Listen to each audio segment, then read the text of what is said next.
Hello and welcome to the Ellen Made Book Club.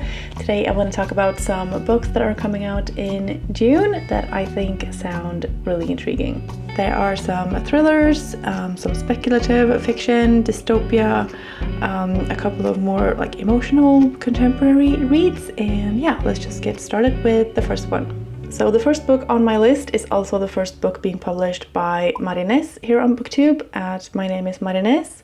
And this is a speculative book, a literary science fiction novel about climate change and political unrest and social justice. And I just think it sounds so intriguing.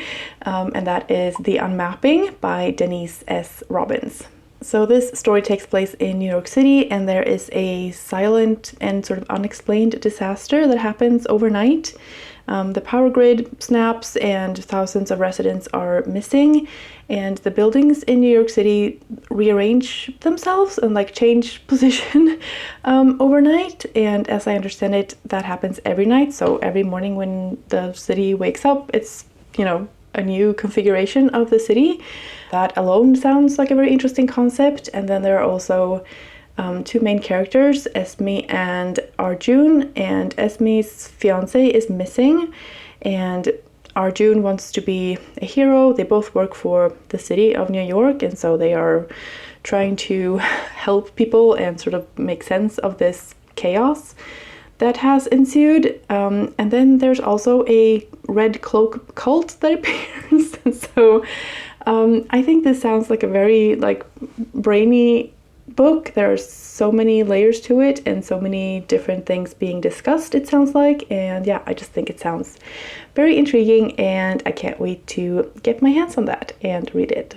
Next up, I have We Don't Talk About Carol by Kristen L. Berry. This is a debut mystery thriller with themes of family and motherhood, and it sounds like it's going to be quite emotional, but also suspenseful, which I think sounds like a very good mix. We follow Sydney, who is a journalist, and after her grandmother's passing, she finds a hidden photograph of a girl who looks a lot like herself, like even more than her mother or her sister. And she finds out that this girl in the photograph is her aunt, Carol, who was one of 6 local North Carolina Black girls to go missing in the 1960s. And no one in her family ever talks about Carol. Like for decades, no one has mentioned her name. And so Sydney is just about to start a family of her own, and she's determined to find out what happened to Carol and why no one is talking about her. But as a journalist, she also has past with investigating cases with missing girls, and the last time led her to a psychotic break, and now it leads her to question everything. This has a lot of components that I find very intriguing. I love reading about family dynamics. I love a good secret coming to the surface. And I also enjoy an investigation and following a journalist along to find out what happened in the past is something I enjoy as well. So yeah, can't wait to read this. Next up, I have another speculative science fiction story, and that is Meet Me at the Crossroads by Megan Giddings. In this story, the world is changed by the appearance of 7 mysterious doors that lead to another world. But what looks like paradise may be filled with danger. We follow 2 teenage twin sisters, Ayana and Olivia, and they have very different ideas of what may lie beyond these doors and in the world beyond. And then one of them goes missing, and we follow the sister who didn't go missing, I'm assuming, and she tries to find her sister. I think this sounds like an interesting story, and it also says that it has elements of horror and magical realism and also literary fiction, and I don't know, it just feels like a mix of genres that I tend to enjoy, and yeah, I'm intrigued what's going to happen in this world beyond. Next up, I have a mystery thriller that sounds very suspenseful, and that is The Ghostwriter by Julie Clark. We're following another main character called Olivia, but this one is a ghostwriter, and she is secretly the only child of legendary horror author Vincent Taylor, who is famous for his novels, but also for being the prime suspect in the brutal slaying of his siblings. On the brink of financial ruin, Olivia agrees to ghostwrite her father's last book. After 50 years of silence, he's finally ready to talk, but is he ready to tell the truth? So this also has those components of family and secrets and investigation that I really like, but this might be a little bit more like suspenseful or scary version of that. And yeah, I think it sounds really good. Next up, I have the first book by an author that I've actually read from before, and that is The Poppy Fields by Nikki Erlick. I've read and enjoyed The Measure by her, so I'm excited to try another book, and hopefully it lives up to the expectations. In the California desert lies an experimental treatment center that allows those suffering from grief to sleep through their pain and then finally be healed, but only if they're willing to accept the potential shadowy side effects. So this book asks the question, how do we heal in the wake of great loss, and how far are we willing to go in order to be healed? I've just sort of skimmed through some of the reviews, and one said that this was a mix of a lot of different genres and like very thought-provoking book, but that grief was a very strong theme throughout the book. And so if that's something that you're looking for, this might be interesting. And if that's something that you don't want to read about, this is probably not for you. But I'm intrigued by that theme, and I also like a thought-provoking speculative story, and I've enjoyed The Measure, like I said, so I'm looking forward to trying this one. The next book I'm excited about sounds very fun and also very dark, and I think that the end of the description on Goodreads sums it up pretty well. So that says, Lord of the Flies meets Love Island in this explosive, addictive debut novel, as bingeable as the best reality TV, with dark undercurrents of literary dystopia and consumerist satire. If that sounds interesting to you, you might also want to try The Compound by Aisling Rawle. Our main character, Lily, wakes up in a compound in the middle of the desert with 9 other women, all young, all beautiful, and all keen to escape the outside world.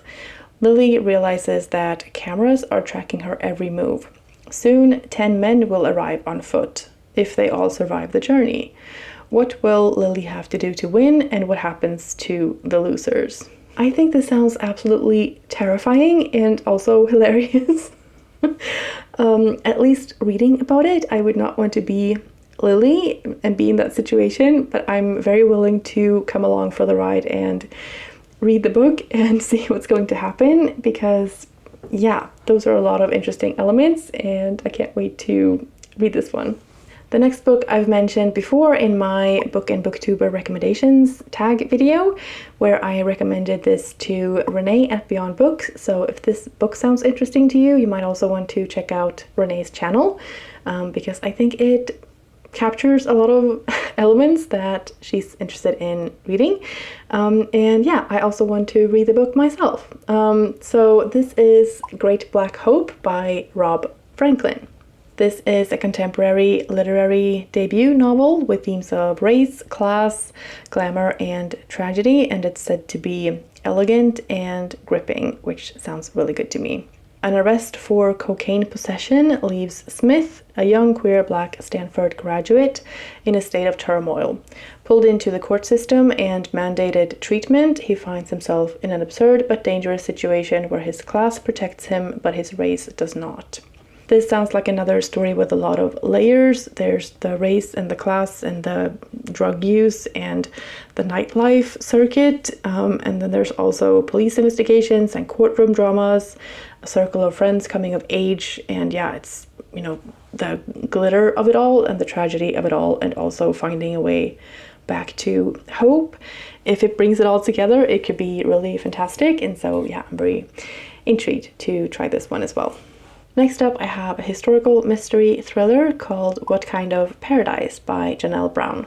Growing up in an isolated cabin in 1990s Montana, Jane knows only the world that she and her father live. She doesn't go to school, and she doesn't have any sort of input from anybody other than her father. And her father is very elusive about their past. He only tells her that they used to live in the Bay Area and that her mother died in a car accident. Jane begs to accompany her father on his trips, but when she realizes that her devotion to her father has made her an accomplice to a crime, she flees to the only place she knows to look for answers. The family secrets seem to be a recurring theme in this list of anticipated releases, but this one also has the added component of what it does to a person, like not knowing anything outside of your very isolated little bubble and sort of getting information from just one source, and then when you come out of that bubble, what happens then? I find that very intriguing. I also saw Laura at Book Lover Laura review this, and she loved it, and so I will link her review in the description below as well, and you can hear more about it from someone who has read it, because I haven't yet, but I very much am looking forward to trying it out. The last book on my list is a psychological thriller called Someone Knows by Keeland. Elizabeth always looks forward to teaching her creative writing seminar until she reads the first chapter of The Reckoning, about a high school senior who has an affair with her teacher. To anyone else, this would be a page-turner, but Elizabeth already knows the story because she lived it. The senior was her best friend, and the professor that she was having an affair with ended up dead, and Elizabeth knows this because she was the one who killed him. So it seems like someone knows what she did all those years ago and is trying to expose her, and so Elizabeth has to find out who the mystery student is and figure everything out to escape the consequences of her actions. I guess. And yeah, I think it sounds suspenseful. I like the possibility of like getting new chapters in the book, like to read from the mystery student. I'm not sure if that's the case, but I hope so. And yeah, I just think it sounds suspenseful and like a fun time. And then for my honorable mentions, we have 10 Incarnations of Rebellion by Vaishnavi Patel. This is the author of Kaikei, which I haven't read yet, but I would very much like to. And just like Kaikei and her other books, this is based on Hindu mythology, and it imagines an alternate version of India that was never liberated from the British. And it also follows a young woman who will change the tides of history. There's also going to be a historical fiction reading event here on Booktube in June, hosted by Shelley at Shellyish and a few other hosts, which I will link all of the information below in the description. And one of the prompts is to read a book with an alternate history, and so if you're looking for something for that prompt, this book could definitely count for that. Another book on my radar is Atmosphere by Taylor Jenkins Reid. This is about Joan, a content professor of physics and astronomy who suddenly burns to be one of the few people to go to space in NASA's new space shuttle program. Once selected, she starts training with her fellow candidates. And then on a mission in December of 1984, everything changes in an instant. And then we have With a Vengeance by Riley Sager, which is a historical mystery thriller set on a train. Anna has lured the 6 people responsible for her family's downfall onto an overnight luxury train ride of 14 hours.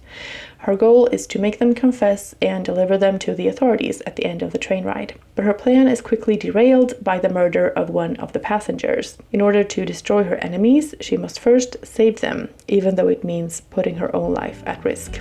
Those are some of the books that I'm excited about that are coming out in June. Let me know if any of them sound good to you too, if any of them were new to you. If you're interested to read any of them, I would love to know that. Thank you so much for watching, and I hope you're having a fantastic day, and I will see you in the next one.